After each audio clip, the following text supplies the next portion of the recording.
Sốt lên cho nó đẹp nữa.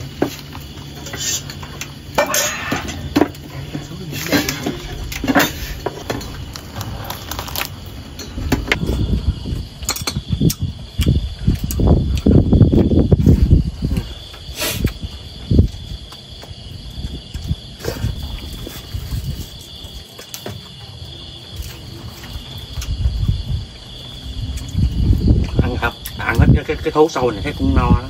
No luôn chứ cũng gì.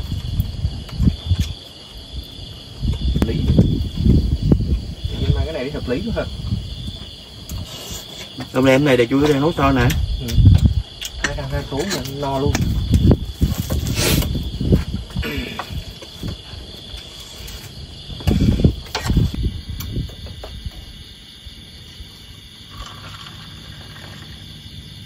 Má con gì quá trời luôn. Giờ chỉ có tắt đèn hết, để một cái đèn ở ngoài, dụ nó ra ngoài, xuống đèn trong đây, mai ra.